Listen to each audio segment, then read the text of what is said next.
Figma doesn't have a built-in grain filter, but you can still get the effect using plugins or by importing grainy textures.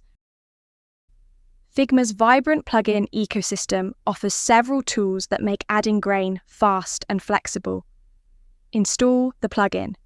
Go to Figma's plugin library and search for noise and texture or grainy gradients. Launch the plugin. Right-click anywhere on your canvas and select Plugins.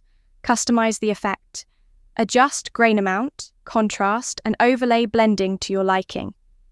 Apply to your frame. The plugin generates a frame or image with the grain, which you can position above your design.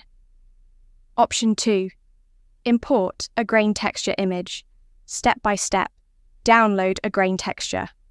Look for transparent PNG grain textures or noise overlays online, or generate your own in Photoshop or an AI tool. Drag into Figma. Upload the PNG into your Figma file and place it over the section you want textured. Adjust. Layer settings. Lower the opacity to around 5 to 15%, depending on the intensity you want. Set the blending mode to overlay, soft light, or multiply for a seamless effect.